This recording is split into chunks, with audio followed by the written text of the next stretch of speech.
Chapter 6, Questions. The bullies started trying harder to hunt us down. It got more difficult to keep ahead of them without letting on that I knew more than I ought to. Searchlight was curious, more and more every yarn, but he hadn't asked me how I was so good at predicting them yet. He figured if I wanted to tell him I would. I didn't know how long that would last. Probably not long. But it only needed to last until the oral report. I wasn't sure how to feel about that either. Part of me couldn't wait for it to be here so that I could get it over with, and maybe things could go back to normal. But I also dreaded it. Despite how much we'd practiced, I was extremely nervous. I couldn't shake the feeling that it would go very badly.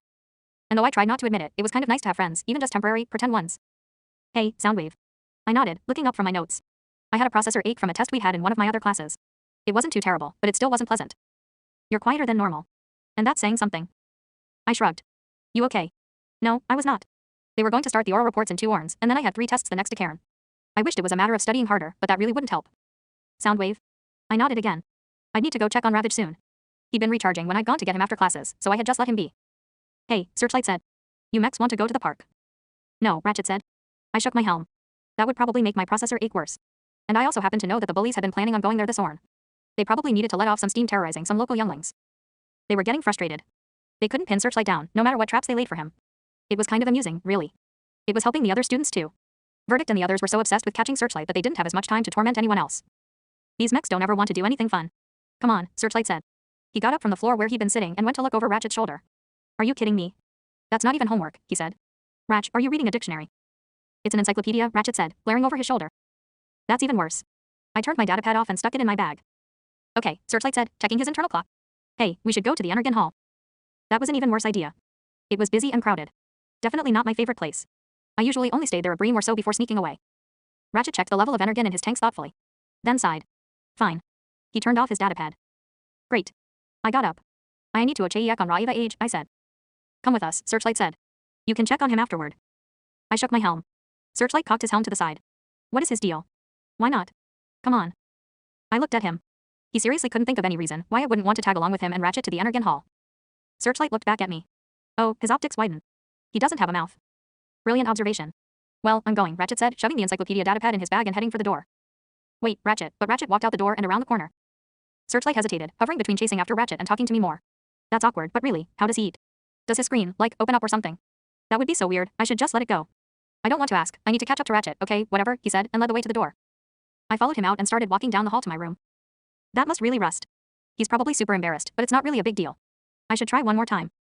I walked faster. If I got around the corner. Hey, wait, Searchlight chased after me. I sighed and stopped. It's okay, mech, he said. You don't have to take any energon. Just come hang out with us. I shook my helm again. You sure? I nodded. Okay, Searchlight said. I don't think I've ever seen him there before. I wonder if he even goes to the Energon Hall, or if he gets it from somewhere else. Does he even run on Energon? I've heard there are other power sources, that's kind of freaky.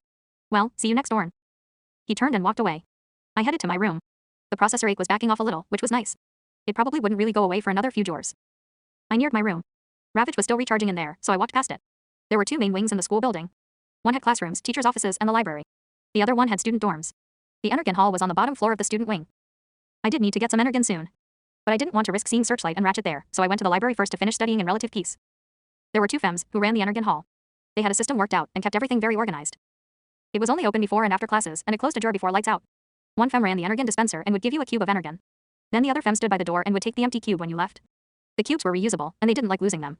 That empty cube was your ticket out. If you tried to take one with you even accidentally, you'd end up cleaning the Energon Hall for a Decairn as a punishment. I had found a way around the system. I got the cube of Energon from the femme by the dispenser. Then I went over to the side of the room, to a mostly empty table. I waited until no one around me was looking at me, then I swapped the full cube of Energon with an empty one from my bag. I'd only needed to, actually sneak one out. Then I could just give them the one from the orn before. I waited a bream or 2 before getting up to leave. I dropped the empty Energon cube into the bin that the second femme was holding. Thank you, she said. I nodded and headed back to my room, trying not to swing my bag too much. Once or twice the container had come open and leaked Energon all over everything in my bag. Ravage was finally awake when I got to my room. He looked up expectantly as the door opened. Hi, I said and sat down at my desk. Ravage stretched and leapt onto my shoulders, purring. I pulled the cube of Energon out of my bag and set it on my desk. How was your NA AP? Good. Ravage hopped off of my shoulders again and stuck his olfactory sensor in the Energon cube. I leaned back, turning my screen off for a moment while Ravage drank. 2 more orns and things would go back to normal. I kept telling myself that. Somehow, I was starting to doubt it. I'd been one of the bullies' favorites before. Now I was something else. Not just another target, but a real enemy. That was a significant change. And when I stopped hanging out with Searchlight, it wouldn't stop the bullies from going after him. They'd catch him pretty quickly. Well, it had to happen eventually, right? They wouldn't offline him. He'd be fine. If they hurt him too badly, they'd get in really big trouble. And I could continue to hide from them. It would just make life a little more difficult. Ravage finished and backed away from the energon cube, wiping excess energon off of his face with his front peed. He'd left about 2/3 of the energon for me. I took the cube.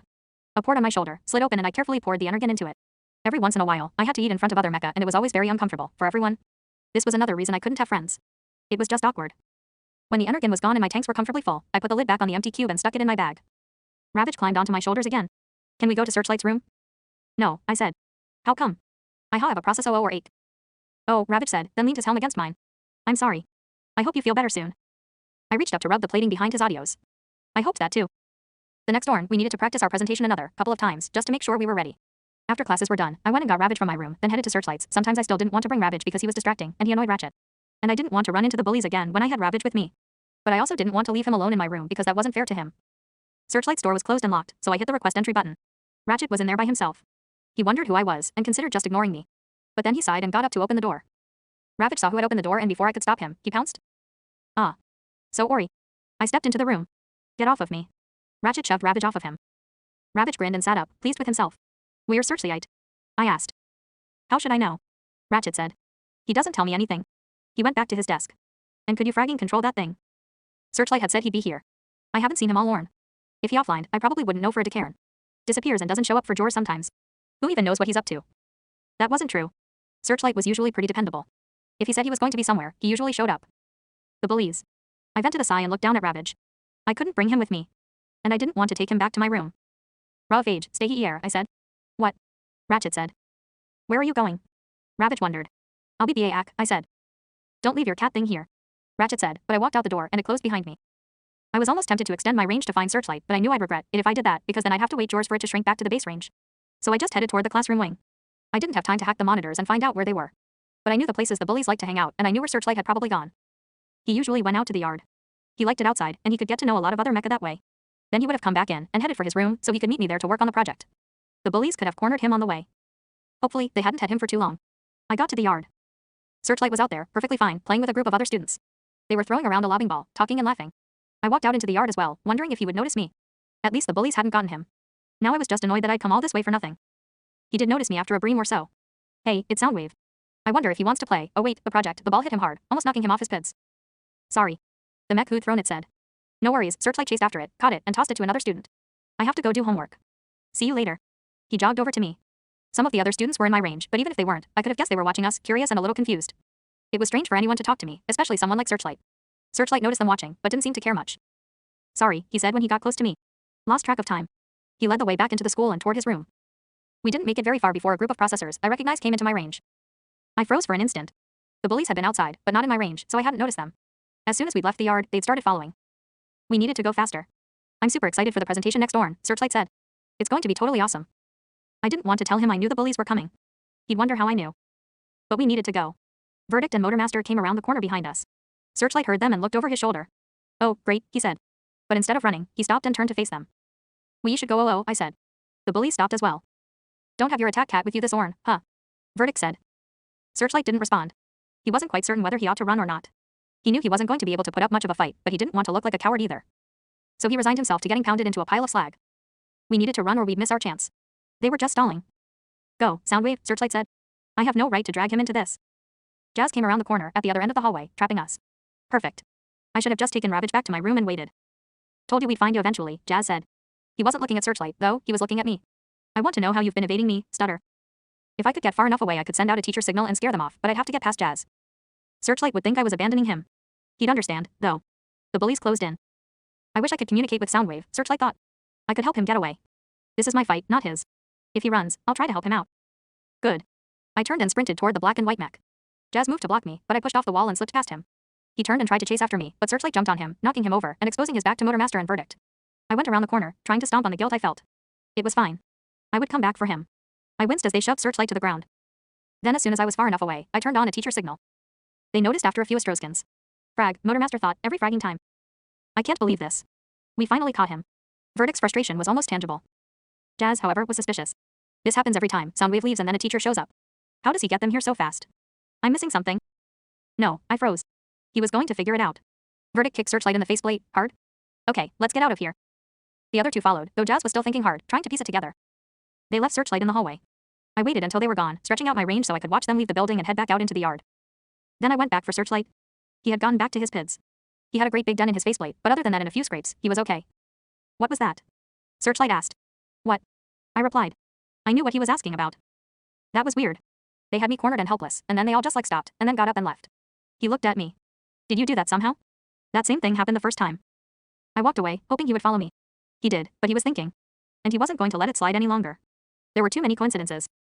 Hey, Ratchet, Searchlight said as we got to his room. Whoa. Datapads and styluses littered the floor, and Ratchet's chair was upside down. Ravage was balancing on Ratchet's overturned chair feeling smug, and Ratchet was sitting on his berth reading a datapad. He didn't even look at us. Nice of you to show up. He said. Now would you fragging get that symbiote out of here? Searchlight burst out laughing. It made the dent in his faceplate feel like it was on fire, but he couldn't stop. Ravage snickered too, though he tried to hide it. Ratchet looked up, glaring, but then he saw Searchlight's faceplate. His optics widened. Primus, what did you do? He accused. Searchlight got control of himself. Ow, he said, putting a hand to his faceplate. What did you do? Ratchet insisted again. We ran into Verdict and his friends in an empty hallway, Searchlight said. Does it really look that bad? What? Ratchet stood up on his berth. How are you not dead? Good question, Searchlight looked at me. Ratchet followed his gaze. What? Soundwave? Searchlight said. You did something, didn't you? You scared them off somehow. How did he do it? He wasn't going to give up until I gave him a good enough explanation. I hesitated. It was oddly reminiscent of when the teachers had asked me how I was cheating. This time was a little different, though. I actually had an answer. I pulled my datapad out of my bag, then opened a blank file and started typing. The bullies have a way to tell if a teacher's coming. They've got these devices that let them know if one of the teachers is nearby. I found a way to trick them into thinking I'm a teacher. I can usually scare them off. I handed it to Searchlight, then pulled it back before he was finished and added I'm sorry I left you back there to the end of the paragraph before handing it to him again. He was really surprised. Almost odd. That's, he looked up at me. How did you figure that out? How fragging smart is this mech? I looked down. That's crazy, Soundwave. What? Ratchet asked, looking over. Searchlight hesitated. I nodded, if a little reluctantly. Searchlight handed Ratchet the datapad and he read what I'd written. Oh, yeah, that must be how they've been getting away with so much. I nodded. Wow, you should have told me you can do that, Searchlight said. I took the datapad back from Ratchet. Don't get ideas. They're really close to figuring out what I'm doing. It probably won't work much longer. How did you figure it out in the first place? Searchlight asked. I looked down slightly. That's so cool, he said. How did you figure something like that out? Ratchet asked. I typed. I overheard them talking about it once. It was true. Sort of. Ratchet and Searchlight read what I had typed. Humphy, Ratchet said, and got off of his berth. Well, I still think you should go take that thing, he pointed to Ravage. Out of here. I went over to Ravage, who jumped up onto my shoulders. After you help me clean up this mess, Ratchet said. We'll help you clean up, Searchlight said.